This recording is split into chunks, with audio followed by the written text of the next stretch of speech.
पढ़ते हैं तो सबसे पहला एक क्वेश्चन आता है मुद्रास्फीति। कोई परिभाषा बता सकते हैं इसकी क्या परिभाषा होती है? मुद्रास्फीति देश में बढ़ी हुई है, देश में मुद्रास्फीति तेजी से बढ़ रही है, क्या मतलब होता है? मुद्रास्फीति का मतलब क्या होता है? क्या डिफाइन करोगे मुद्रास्फीति? मुद्रास्फीति की दर देश में तेजी से बढ़ रही है, इसको कैसे डिफाइन करेंगे?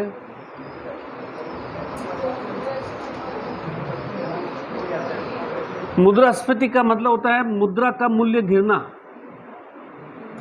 मुद्रा का मूल्य गिरना, करेंसी की रेट कम गिरना। करेंसी जो है मुद्रा का मूल्य गिरना, और मूल्य गिरने से क्या होगा? महंगाई बढ़ना। तो सामान्य भाषा में हम क्या कर देते हैं? महंगाई बढ़ रही है, इसका मतलब मुद्रास्फीति बढ़ रही है। भाई ये पेन मान लीजिए 100 रुपये में आ रहा है, 100 रुपये में बाजार से लेके आए, अब मुद्रा का मूल्य गिर रहा है, तो इसी पेन को लेने के लिए हमें क्या करना पड़ेगा? मूल्य कम हो रहा है तो ज़्यादा खरीद देना पड़ेगा, तो अब ये हमें 125 रुपये में मिलेगा।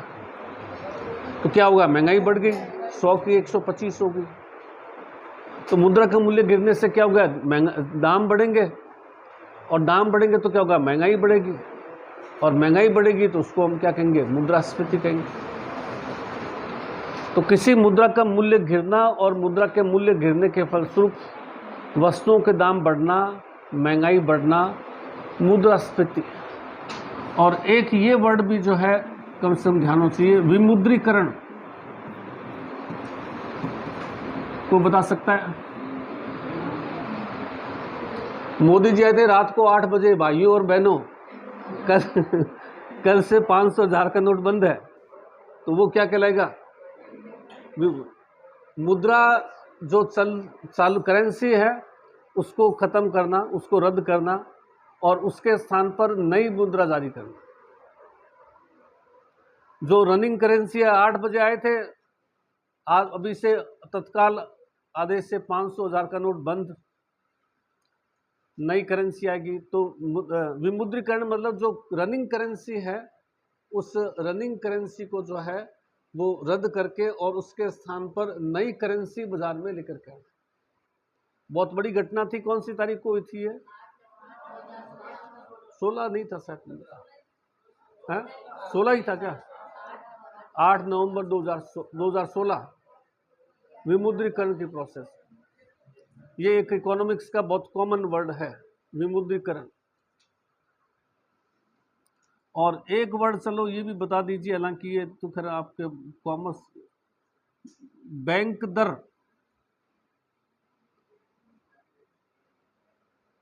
बैंक दर सरकार ने बढ़ा दी, बैंक दर कम कर दी, इससे ब्याज बढ़ गया। ऐसा अखबारों में आता रहता है, ब्याज बढ़ गया। सरकार ने लोन का इंटरेस्ट रेट बढ़ा दिया। बैंक दर किसे कहते हैं? भारत में बैंकों का बैंक कौन सा बैंक कहलाता है? आरबीआई। रिजर्व बैंक को जो है बैंकों का बैंक कहते हैं। तो रिजर्व बैंक जो होती है, अगर अपने यहाँ जो देश की राष्ट्रीयकृत बैंकें हैं उनको पैसों की आवश्यकता है, बैंकों का बैंक, बैंकों को पैसों की आवश्यकता है, तो बैंक पैसा लेने के लिए किसके पास जाती है? रिजर्व बैंक के पास में, आरबीआई के पास में।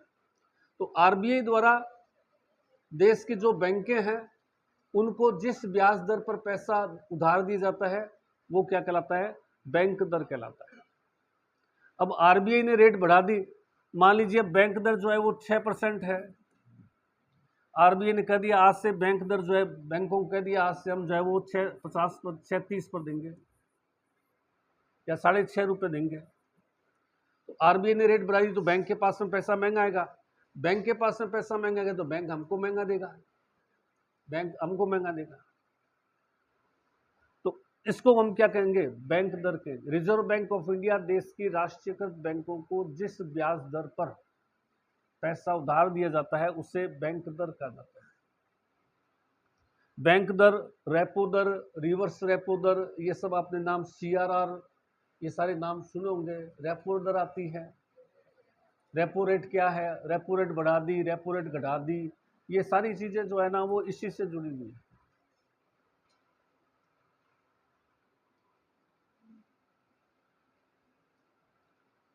एफडीआई और एफआईआई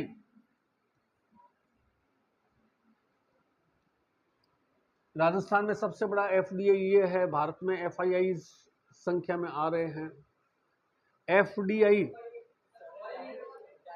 हाँ, फॉरेन डायरेक्ट, क्या मतलब हुआ इसका? नहीं नहीं नहीं, वो तो एफआईआई भी विदेशी कंपनी होती है, फॉरेन इन्वेस्टर। और एफडीआई नहीं, देश में फॉरेन नाम कर रहे हैं तो फिर देश कहां से आएगा? एफडीआई फॉरेन डायरेक्ट इन्वेस्टमेंट, कोई फॉरेन से कंपनी आ रही है, जैसे होंडा कंपनी आई जापान से, कंपनी ने आकर के भारत में भूमि खरीदी, सरकार ने इसको लैंड अलॉट किया, भूमि परचेज की, भूमि परचेज करने के बाद में इसने अपना प्लांट लगाया, और प्लांट लगाने के बाद में इसने अपना उत्पादन शुरू किया, और भारतीय बाजार में उस उत्पादन के विक्रय शुरू कर दिया। होंडा कंपनी आई, अलवर के अंदर प्लांट लिया, प्लांट लेने के बाद में उसने प्लांट लगाया, 10,000 20,000 कर्मचारी एम्प्लॉयज़ किए, कारें बना रहा है, होंडा का स्कूटर बना रहा है, और वो जो है भारतीयों को रोजगार भी दे रहा है, और साथ साथ में कमाई भी कर रहा है। जो करेंसी जो कमाई करता है वो अपने देश ले जाता है। लेकिन हमें क्या फ़ायदा? इंडस्ट्रियल डेवलपमेंट तो हुआ ही जी, साथ साथ में एम्प्लॉयमेंट जनरेट हो गया। वो लोग जो 5,000 बैठे थे बेकार, उनको इस कंपनी ने रोजगार दे दिया। और एफआईआई, फॉरेन इंस्टीट्यूशनल इन्वेस्टमेंट, ये हमारी ये कंपनियां रोजगार नहीं देती हैं। फॉरेन इंस्टीट्यूशनल, बाहर की विदेशी कंपनियां जो है वो पुल बना करके आती है, 3-4 कंपनियों ने मिलकर के पुल बना लिए कि साहब अब क्या क्या करें, कि सब ये अंबानी का ये शेयर या अंडानी का ये शेयर की बाजार के अंदर वैल्यू कम है, और इस शेयर को अपन परचेज करेंगे तो साल 2 साल में, 2 महीने में, 4 महीने में, 6 महीने अपने को प्रॉफिट हो सकता है। तो 4-5 कंपनियों का समूह बनता है। वो कंपनियां जो है वो हमारे शेयर मार्केट में पैसा इन्वेस्ट करती है, किस पर्पज से? लाभ कमाने के लिए। और जैसे ही उनका प्रॉफिट 10-5%, 20% बढ़ता है, अपना पैसा वापस निकाल लेती है। उनको ये पूरे वर्ल्ड वाइड होती है, ये नज़र रखती है कि किस देश की इकोनॉमी मजबूती की तरफ आ रही है, किस देश में। अभी आपने देखा होगा मार्केट तेजी से बढ़ रहा था, किस देश का मार्केट तेजी से बढ़ रहा है? तो जैसे इंडिया का मार्केट बढ़ रहा है तो बहुत सारे एफआईआईज, यूएस के, ब्रिटेन के, फ्रांस के, बहुत सारी कंपनियां पूल बना करके भी आती है, मास स्केल पर परचेजिंग करती है। परचेजिंग करने से उसकी रेट और थोड़ी बढ़ जाएगी। फिर उस कंपनी का रिकॉर्ड भी इन्होंने देखा कि अच्छा है, और बढ़ गई, इनको मान लीजिए 10% 5% का प्रॉफिट हो रहा है, अरबों में इन्होंने इन्वेस्ट किया, धीरे धीरे वापस जो है खींच से, फिर इनको लगता है कि इंडियन मार्केट की तुलना में जापान का मार्केट तेजी से बढ़ेगा, तो यहाँ से पैसा निकाल करके उधर ले जाते हैं। तो वो केवल इन्वेस्टर्स होते हैं। जो भारतीय कंपनियां जो मार्केट में लिस्टेड है, उनके शेयर्स को परचेज करती है और इन्वेस्ट करती है उसके अंदर, और बाद में जो है एक प्रॉफिट बुक करने के बाद में वो यहाँ से निकल जाती है या दूसरी कंपनी में निवेश कर देती है। फिर उससे कई होता है ना, जो जिसका काम दिन भर शेयर मार्केट का ही काम होता है। बहुत सारे लोग बीकानेर में ऐसे मिलेंगे, 9 बजे उठते टीवी पे बैठ जाते हैं, लेकिन क्या चल रहा है, किस कंपनी की क्या रिपोर्ट है, आज अखबार में ये आया, ये आया, ये चीज़ आई। अब जैसे क्या होता है, कई बार जैसे कोई बड़ी घटना हो गई, जैसा ईरान और इजराइल का वार हो सकता है, इंटरनेशनल स्तर पर क्या होगा, महंगाई बढ़ेगी, पेट्रोल नहीं मिलेगा, महंगाई बढ़ेगी, क्या होगा, मार्केट गिरेगा। तो ये पहले से ही अंदाज लगा करके बेच देते हैं। या इनको लगा कि इंडिया को ये प्रॉफिट मिल रहा है, इस कंपनी को ये कॉन्ट्रैक्ट मिला है, यहाँ पर अरब के अंदर ओएनजीसी को बहुत बड़ा कॉन्ट्रैक्ट मिल गया ऑयल खोदने का, कंपनी की कमाई बहुत ज़्यादा होगी, तत्काल से ही ओएनजीसी के शेयर पर। ऐसे बीकानेर में भी बहुत सारे लोग हैं जो कि जिनका काम यही है। ये जो है ना बीकानेर का जो नंबर 1 इंडिया के टॉप 10 जो क्या नाम है, दमानी, वो क्या था, वो इन्वेस्टर ही था, कोई कंपनी नहीं है, कोई उस डीमार्ट तो बहुत बाद में खोला उसका काम यही था, सिर्फ बैठना, पैसे से उसका निवेश करना, वहाँ प्रॉफिट बुक किया, उधर निवेश कर दिया, उधर प्रॉफिट बुक किया। 10 जगह करता है तो 2 जगह लॉस भी खाता है, कई बार गड़बड़ भी हो जाता है। ऐसे बहुत सारे टर्म्स है अर्थव्यवस्था के। एक मिक्स इकोनॉमी का मतलब क्या होता है? जैसे मिश्रित अर्थव्यवस्था, मिश्रित अर्थव्यवस्था, मिक्स इकोनॉमी। भारत में अर्थव्यवस्था कैसी है? मिश्रित अर्थव्यवस्था है। कैसी अर्थव्यवस्था है?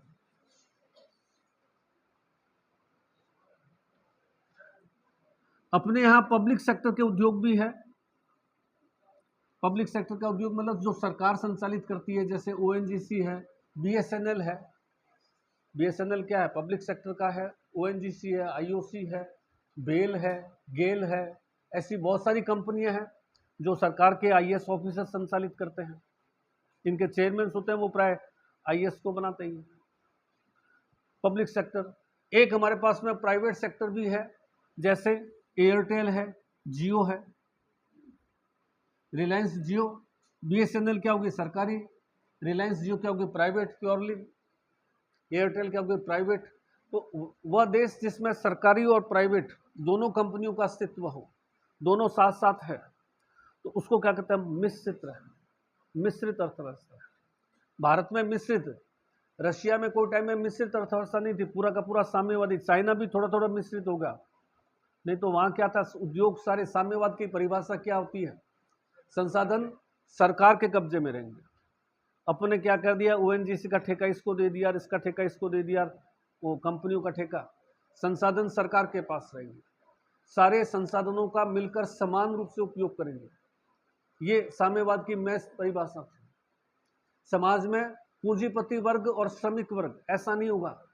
पूंजीपति होंगे ही नहीं। पूंजीपति की जगह कौन होगी? सरकार होगी। और सारे के सारे क्या होंगे? श्रमिक होंगे, जो अपनी आवश्यकता अनुसार संसाधनों का उपयोग करेंगे। लेकिन इसमें फिर क्या है? लेबर वर्क करने की क्वालिटी कमजोर हो जाती है।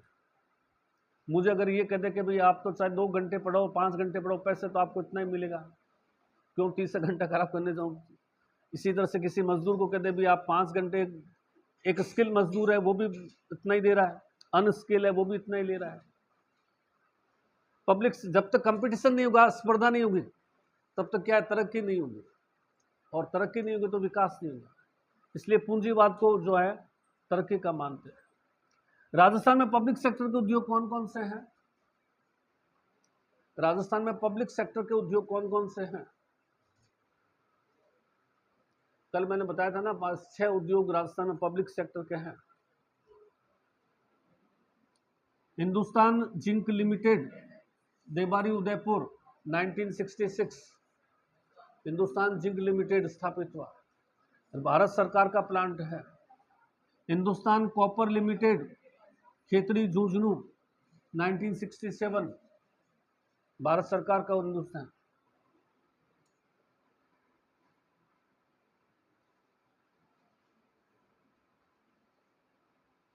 Hindustan machine tools, HMT, Ajmer में था, प्लांट बंद कर दिया सरकार ने, जो है छंटनी कर दिया। छंटनी को क्या कहते हैं इकोनॉमिक्स की लैंग्वेज में? लेआउट।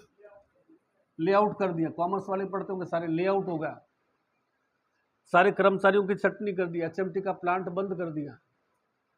तो एचएमटी ये भी था जो कि अब बंद हो गया। इंस्ट्रूमेंट्स लिमिटेड, कोटा, बारीक पुर्जे बनाता था, इसके भी सारी छंटनी कर दी, ये भी लगभग बंद से होगा। इसी की एक ब्रांच है जिसका नाम है, वो अभी तक चल रही है, मॉडर्न बेकरी, जयपुर बेकरी, इसको भी प्राइवेट कर दिया, प्राइवेट को हैंड ओवर कर दिया। और इसके अलावा जो है Hindustan salt limited, Sambhar salt limited के side, Hindustan salt limited, Sambhar, Jaipur, ये गिने चुने 4-5 एक भारत सरकार ने उद्योग लगा रखे हैं। कुछ छोटे मोटे उद्योग जो है अब स्थापित हो रहे हैं। कुछ छोटे मोटे मैं अभी उद्योग बताऊं, 5-10 एक जो भारत सरकार छोटे छोटे कारखाने लगा रही है। कोई विशेष सरकार ने भी अपनी तरफ से प्रयास नहीं किया, न उद्योगपतियों ने अपनी तरफ से कोई विशेष प्रयास किया, और राजस्थान में कोई बहुत बड़ी इंडस्ट्रियलाइजेशन, इसीलिए यहाँ के युवाओं के सामने नौकरी के अलावा कोई दूसरा अल्टरनेट नहीं है। आप गुजरात चले जाइए, महाराष्ट्र चले जाइए, कर्नाटका चले जाइए, 50% युवा आरपीएससी के भरोसे रहते ही नहीं है। वो बीकॉम किया, एमबीए कर लिया या बीकॉम करके जॉब लग गए, बाद में साइड में एमबीए करते रहे। कंपनी जो है स्टार्टिंग में उनको 40-50 हज़ार दे देती है, जितना यहाँ गवर्नमेंट में मिलता है। एमबीए करने के बाद उनको और थोड़ा सा पैकेज बढ़ जाता है। 50% आप जाइए गुजरात के अंदर, महाराष्ट्र में, यूथ को सरकारी नौकरियों में इंटरेस्ट ही नहीं है। इतना करना, इतना अपने यहाँ तो क्या है कि और कोई अल्टरनेट ही नहीं है। अल्टरनेट क्या है? राजस्थान में कोई अल्टरनेट ही नहीं है। तो इस वजह से यहाँ क्या है, लोगों का सरकारी नौकरी के प्रति आकर्षण ज़्यादा है। राजस्थान में, बिहार में, यूपी में यही सरकारी नौकरी की तैयार करते हैं। आप देख लीजिए, गुजरात के अंदर बैंकों में जॉब करने वाले 50% से ज़्यादा राजस्थान के लोग मिलेंगे। कारण क्या है कि राजस्थान के अंदर जो बैंक का जो कोटा है उसकी जो मेरिट और गुजरात का जो कोटा है उसकी मेरिट, उसमें बहुत ज़्यादा अंतर होता है। तो जिनका यहाँ 1-2 बार में नहीं हुआ, वो गुजरात जोन से भर देते हैं और उनका हो जाता है वहाँ पे आराम से। तो अपने यहाँ सबसे बड़ा कारण क्या है? दूसरा देखिए, एक चीज भी ध्यान रखिए, सरकार बेरोजगारी को नहीं दूर कर सकती,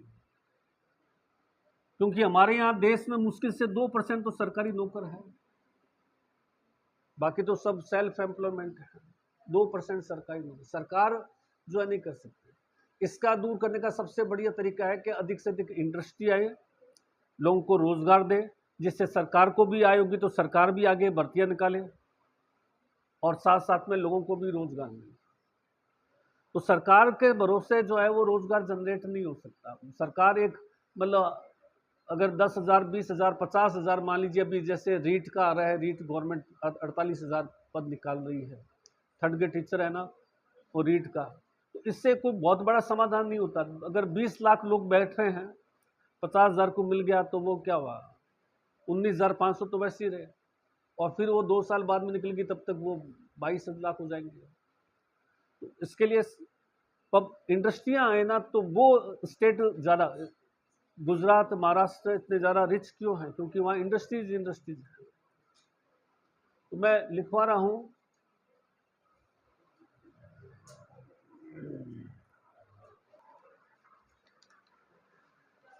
नमक उद्योग, खनिज उद्योग में नमक भी तो खनिज में आएगा ना।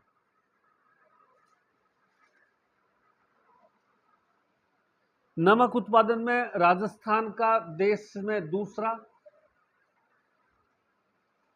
नमक उत्पादन में राजस्थान का देश में दूसरा,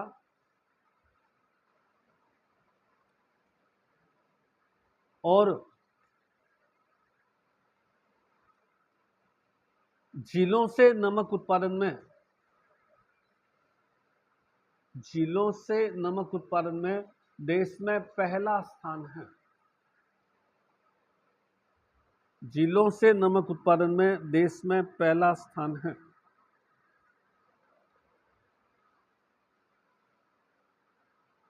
सांबर झील देश का 8.7% नमक उत्पादन करती है।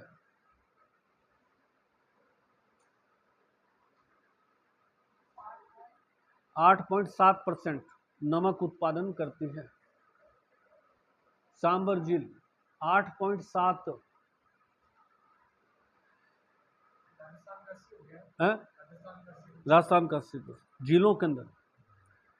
नमक परीक्षण प्रयोगशालाएं फलोदी व नावा, नमक परीक्षण प्रयोगशालाएं फलोदी व नावा, नमक परीक्षण प्रयोगशालाएं फलोदी व नावा। सीमेंट उद्योग, सीमेंट उद्योग, तो इसमें लिखिए सीमेंट उद्योग। सीमेंट उत्पादन में राजस्थान देश में प्रथम है।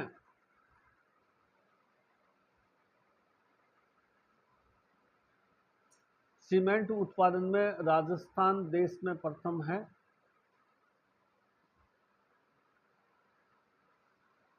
निम्बाहेड़ा चित्तौड़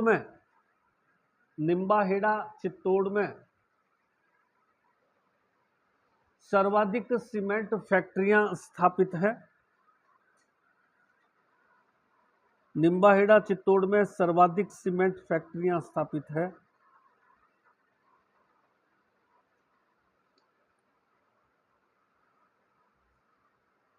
यहां का शुष्क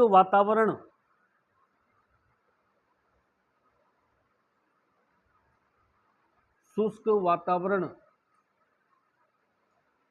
सीमेंट उद्योग के लिए अनुकूल है। शुष्क वातावरण सीमेंट उद्योग के लिए अनुकूल है।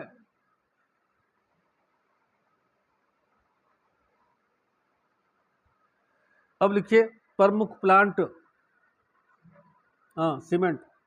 पहला ACC cement, ACC cement Lakheri Bundi,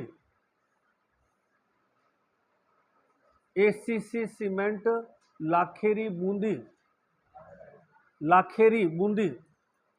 स्थापना 1915,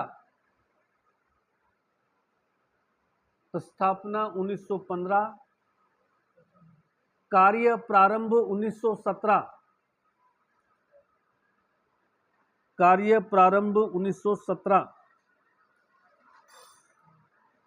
राज्य का प्रथम सीमेंट प्लांट है।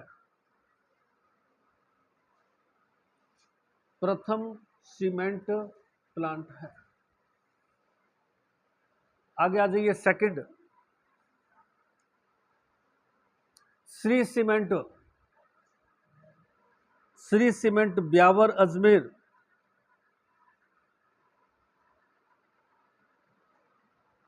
श्री सीमेंट ब्यावर अजमेर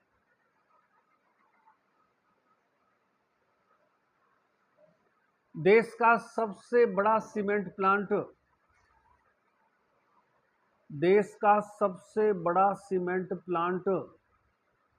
बांगड़ समूह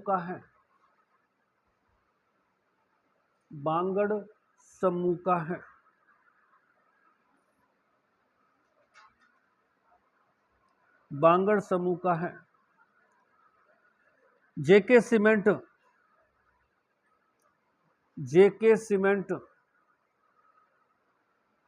निम्बाहेड़ा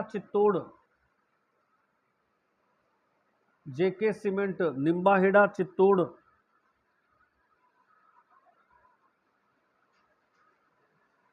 मंगलम cement Modak Kota, Mangalam cement Modak Kota,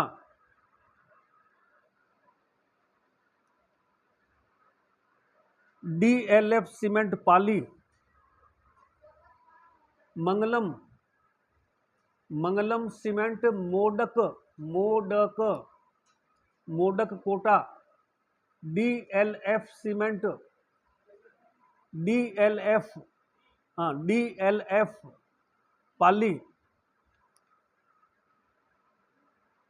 DLF cement Pali, Aditya cement Chittor,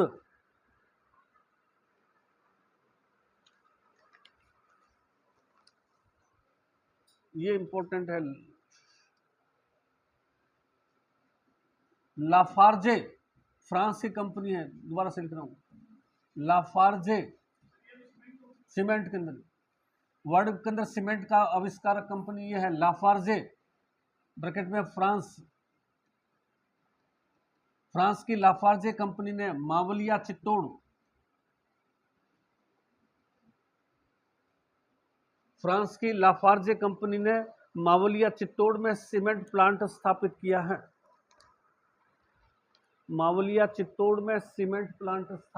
है। वर्ल्ड की पहली सीमेंट कंपनी है ये, फ्रांस की लाफार्जे, जो राजस्थान आई है और मावलिया में सीमेंट प्लांट स्थापित किया है। आगे आ जाइए,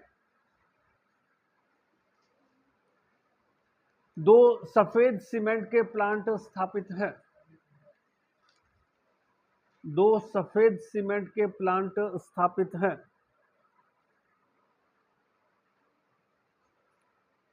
सफेद cement JK white,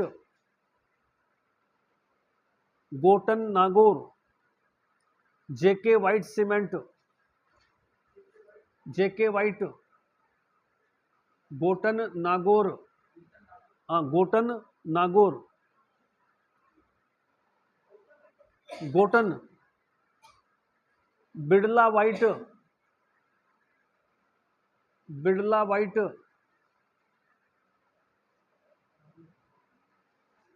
Kharia Khangar, Birla white, Kharia, Birla white, एक minute, Jodhpur, Birla white cement, Kharia Khangar, Jodhpur, Birla white cement, Kharia Khangar, Jodhpur, Kharia Khangar, Jodhpur, दोनों, एक जोधपुर में एक नागौर के अंदर। अब आ जाइए नेक्स्ट उद्योग, कागज उद्योग, कागज उद्योग,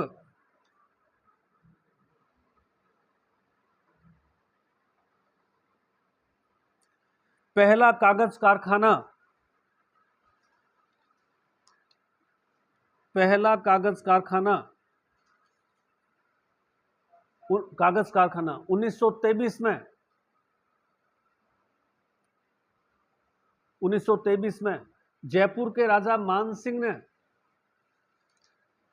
जयपुर के राजा मान सिंह ने 1923 जयपुर के राजा मान सिंह ने सांगानेर में स्थापित किया, सांगानेर में स्थापित किया।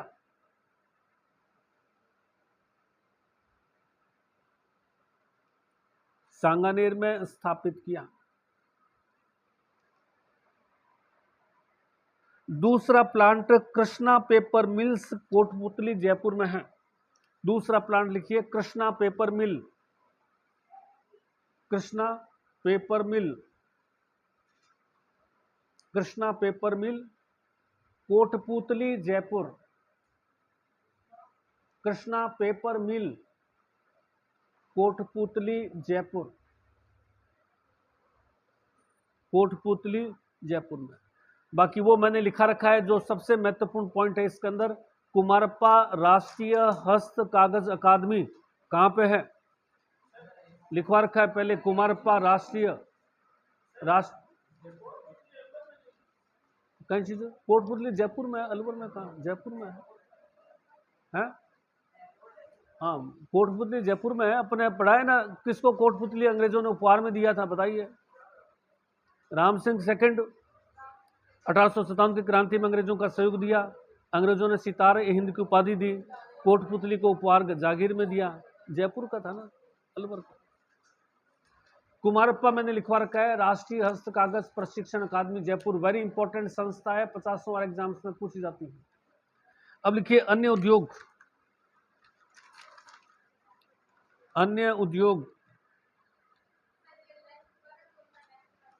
कौन से, वो लिखवा रखा है पहले अपने, कुमारप्पा राष्ट्रीय हस्त कागज प्रशिक्षण अकादमी लिखवा रखा है, सांगानेर जयपुर, हाथ से कागज बनाने के लिए फेमस। आगे लिखिए अन्य उद्योग,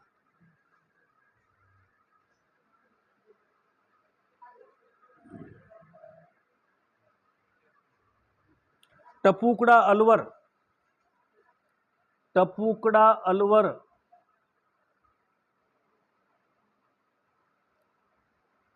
जापान की होंडा कंपनी ने, टपूकड़ा अलवर, जापान की होंडा कंपनी ने, जापान की होंडा कंपनी ने होंडा मोटर प्लांट स्थापित किया है। होंडा मोटर प्लांट स्थापित किया है। यह राज्य का सबसे बड़ा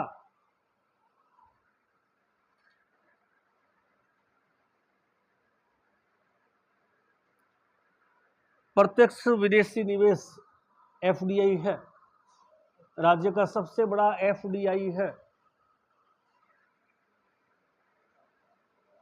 एफडीआई है, foreign direct investment, foreign direct investment. Neemrana Alwar, Neemrana Alwar Honda MotoCorp company ने, होंडा मोटोकॉर्प कंपनी ने, होंडा मोटोकॉर्प कंपनी ने स्कूटर्स बनाने का प्लांट लगाया है, स्कूटर्स, स्कूटर बनाने का प्लांट लगाया है।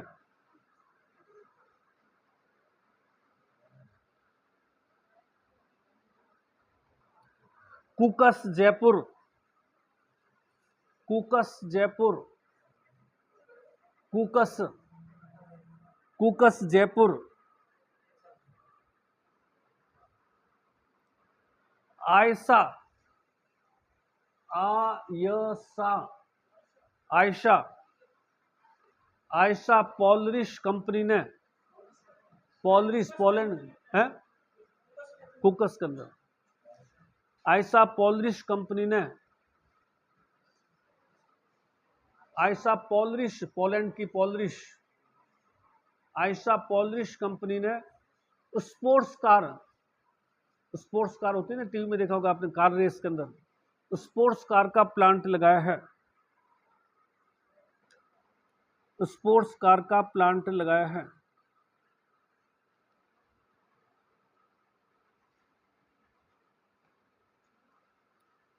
आगे भिवाड़ी अलवर, भिवाड़ी अलवर राजस्थान टेलीफोन इंडस्ट्रीज स्थापित है, राजस्थान टेलीफोन इंडस्ट्रीज स्थापित है।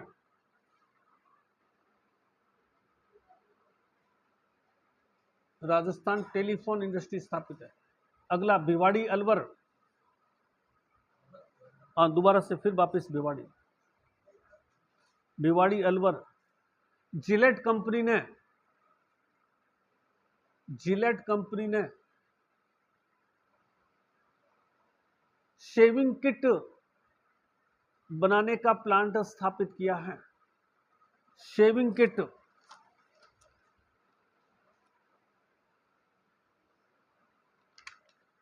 अगला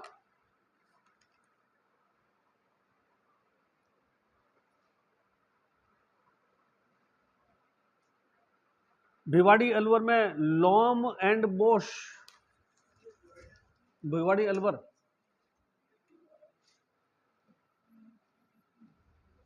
लॉम बॉश कंपनी द्वारा,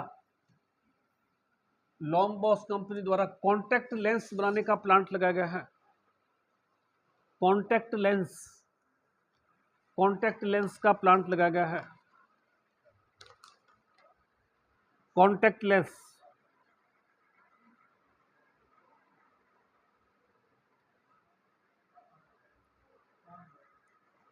अगला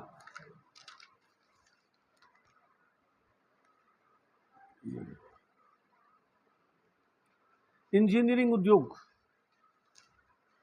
इंजीनियरिंग उद्योग,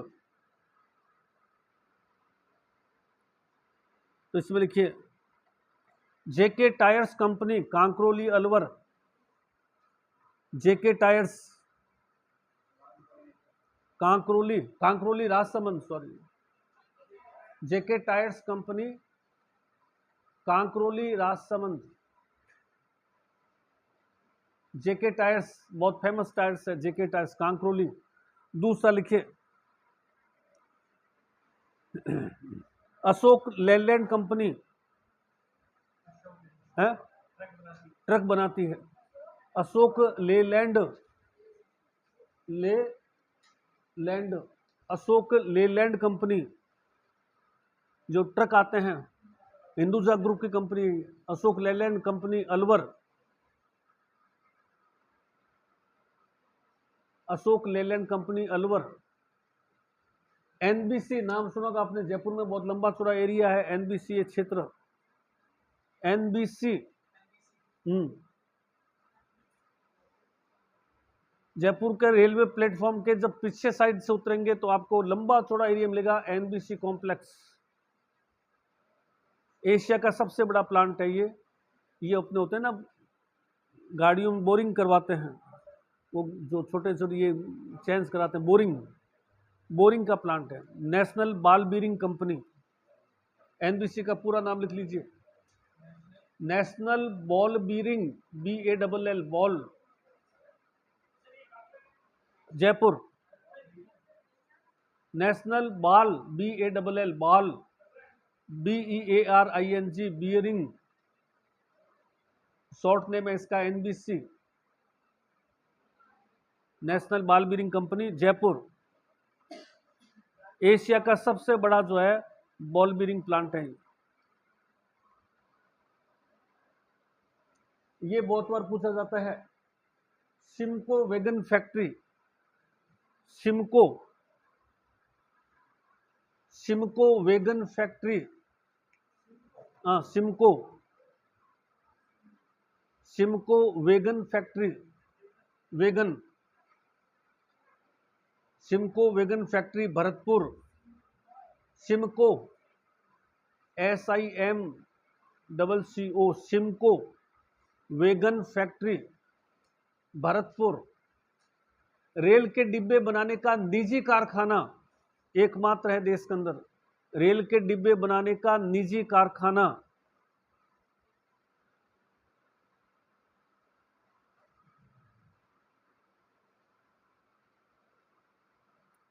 रेल के डिब्बे बनाने का निजी कारखाना। भारत सरकार के पास में केवल 3 ही काम हैं। एक काम है क्या चीज? परमाणु उद्योग। परमाणु उद्योग कोई प्राइवेट नहीं कर सकता। दूसरा है परमाणु उद्योग से संबंधित खनिजों का खनन उद्योग, कहीं यूरेनियम रेडियम मिलता है तो केवल भारत सरकार ही करेंगे। और तीसरा है रेलवे उद्योग। रेलवे का कोई भी प्लांट लगेगा तो केवल भारत सरकार लगेगी, कोई प्राइवेट सेक्टर नहीं आएगा 3 के अंदर। लेकिन एक प्लांट अपवाद है, इसलिए प्राय पूछा जाता है। ये जब नेशनलाइजेशन किया गया था उससे पहले स्थापित कर लिया था बिरला ने, तो इसलिए ये एकमात्र जो है निजी क्षेत्र का रेल प्लांट है। अब वो प्राइवेट कर रहे हैं धीरे धीरे, अभी पूरा काम हुआ है, थोड़ा सा प्राइवेट हुआ है, मामूली सा 2-4 प्लेटफॉर्म किए। अभी तक रेलवे सरकारी है। सबसे ज्यादा सरकारी नौकरी किसके अंदर है? रेलवे के अंदर है। रेलवे सबसे ज्यादा जॉब देता है, सरकारी नौकरी। अभी भी रेलवे 99% सरकारी है, 2-5 प्लेटफॉर्म्स वगैरह प्राइवेट की है, ज्यादा नहीं। आगे लिखिए, Capstan meter company, Capstan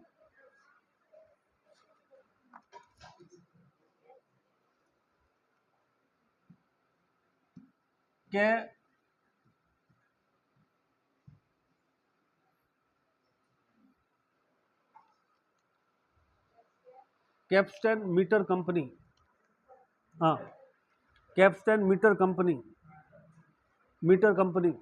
Jaipur, Capstan meter company Jaipur. पानी के मीटर, पानी के जो मीटर लगाते हैं वो बनाते हैं, पानी के मीटर बनाती है। अब आ जाइए आगे, केमिकल उद्योग, रसायन उद्योग,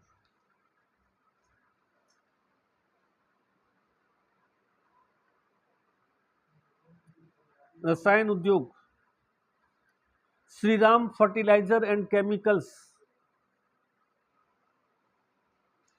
Shriram fertiliser and chemicals Kota,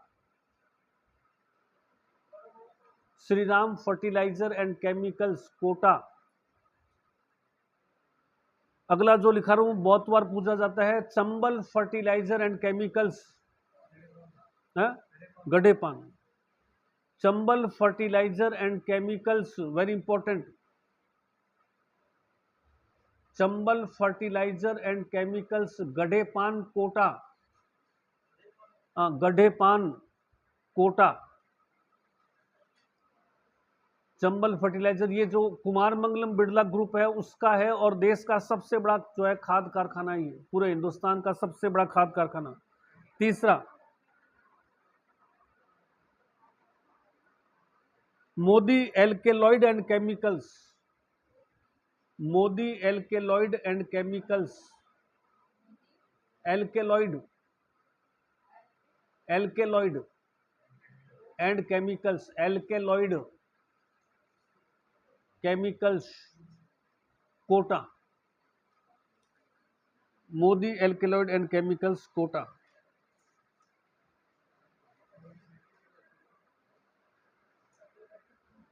आगे,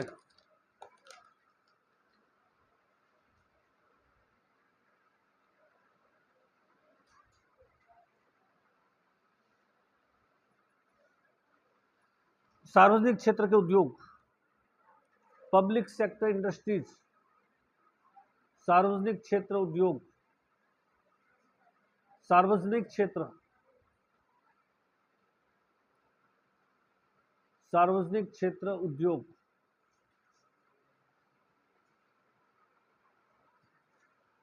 पहला लिखिए भारत सरकार, भारत सरकार के कौन से हैं? हिंदुस्तान जिंक लिमिटेड, देबारी उदयपुर,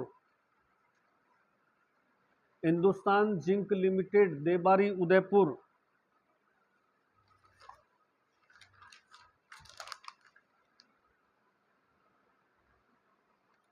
स्थापना 1966, देबारी उदयपुर, स्थापना 1966,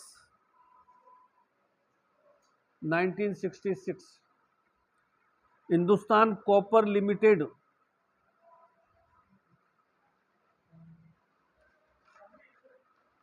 Hindustan copper limited, Khetri Jhunjhunu, Hindustan copper limited, Khetri Jhunjhunu. 1967 में यूएसए के सहयोग से स्थापित, 1967 यूएसए, यूएसए के सहयोग से स्थापित, 1967 यूएसए, यूएसए के सहयोग से स्थापित, यूएसए हाँ एचसीएल, हिंदुस्तान कॉपर, यूएसए के सहयोग से स्थापित। हिंदुस्तान कॉपर लिमिटेड की स्थापना में अमेरिका ने सहयोग किया था, यूएसए के सहयोग से स्थापित। तीसरा, हिंदुस्तान मशीन टूल एचएमटी घड़ियां बनाती है, Hindustan machine tool HMT, HMT घड़ियों का कारखाना अजमेर। चेक गणराज्य के सहयोग से स्थापित, चेक, चेक चेकोस्लोवाकिया, चेक, इसी के अंदर, चेक गणराज्य के सहयोग से स्थापित, चेक गणराज्य के सहयोग से स्थापित। ब्रैकेट में कर दीजिए बंद, सरकार ने एचएमटी घड़ियां बंद कर दी हैं, बंद। चौथा, हाँ नहीं हिस्सेदारी नहीं, वो टेक्निकल हेल्प, टेक्निकल है, हिस्सेदारी नहीं। भाई अपने पास में इतने बड़े इंजीनियर्स नहीं थे उस समय 67 के अंदर, तो अमेरिका ने कहा कि हम आपकी हेल्प करते हैं, इंजीनियर्स को अपने पैसा दिया, तो उनको फायदा होगा कि एम्प्लॉयमेंट उनको मिल गया, अपने को फायदा होगा, टेक्नोलॉजी आ गई, दोनों को बेनिफिट्स हुआ। Instrumentation limited,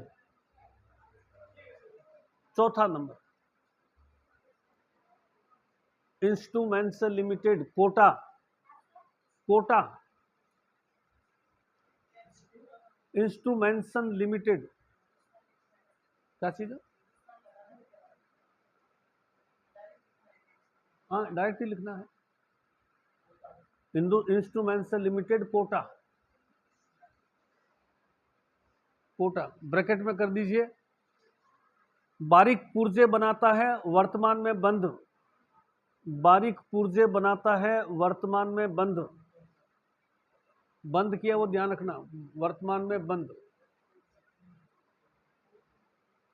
Hindustan salt limited, अगला सांभर। Hindustan salt limited, sambar.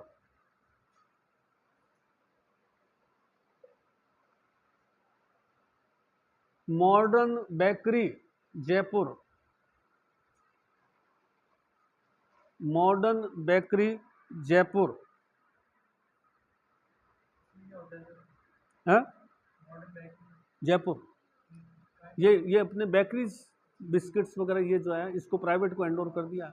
इसको ब्रैकेट में कर दीजिए प्राइवेट, इसको प्राइवेट को बेच दिया। मॉडर्न बेकरी को, बेकरी को प्राइवेट कंपनी को बेच दिया। कहने का मतलब क्या हुआ कि राजस्थान में न के बराबर भारत सरकार ने निवेश किया। भारत सरकार का जैसे रेलवे का है या और बड़े बड़े प्रोजेक्ट जहां पर 20-20, 50-50 हज़ार लोग काम करते हैं, ऐसा कोई प्रोजेक्ट है ही नहीं। जो थे वही बेच दिए। तो अब बस है बार बार तो बेचारे जापान वाले आ ही रहे हैं। वो तो निवेश कर ही रहे हैं, कोरियंस वाले निवेश कर ही रहे हैं। आगे लिखिए, राजस्थान सरकार के उपक्रम। राजस्थान सरकार, राजस्थान सरकार, बस 2-4 लाइनें। राजस्थान सरकार सबसे महत्वपूर्ण है, राजस्थान राज्य पथ परिवहन निगम, रोडवेज। राजस्थान राज्य पथ परिवहन निगम, बहुत बार पूछा जाता है ये। पथ परिवहन निगम, जयपुर, 1964, स्थापना 1964। ब्रैकेट में कर दीजिए, सर्वाधिक घाटे में चलने वाला सरकारी उपक्रम। सबसे ज्यादा रोडवेज घाटे में चलती है, सारा का सारा है, रोडवेज घाटे में चलती है। सर्वाधिक घाटे में चलने वाला सरकारी उपक्रम 1964। सरकारी कर्मचारी होते हैं, ड्राइवर कंडक्टर सब सरकारी होते हैं, इसलिए उनको मशीन चलाते हैं। कोई प्राइवेट वाला आ गया तो आगे उनसे बल्कि ये और कर लेते हैं, मैं 10 मिनट लेट आऊँगा, तू सवारियाँ ले जाना, उससे मेरे को कुछ पेमेंट दे देना, वो सारे एसेसन है। दूसरा लिखिए, राजस्थान भंडारण निगम 1957। राजस्थान भंडारण निगम 1957।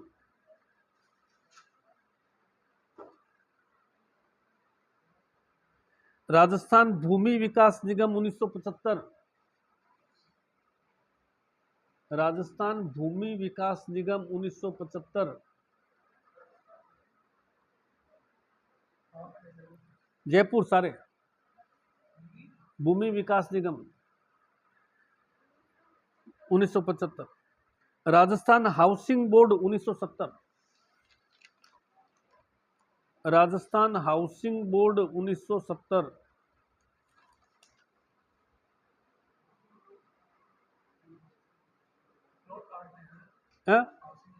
हाउसिंग मकान बना के बेचते हैं ना, अपने जैसे मुक्ता प्रसाद वगैरह है ना, हाउसिंग बोर्ड की तो मकान अभी भी पड़े हैं बिना पे, पूरा प्लॉट नहीं बेचता, पूरा मकान बना करके बेचती है। हाउसिंग तो घर हो गया है, सरकार अलॉट करती है, मकान मकान बना करके बेचता है। हाउसिंग बोर्ड जमीन नहीं देता है, मकान पूरा बना करके बेचता है। 75 जयपुर। लास्ट लिख लीजिए, राजस्थान हथकरघा निगम। राजस्थान हथकरघा निगम, हथकरघा, हथकरघा हैंडलूम। राजस्थान हथकरघा निगम, जयपुर 1985। जयपुर 1985। जयपुर 1985। चलिए कर लेंगे इस मंडल।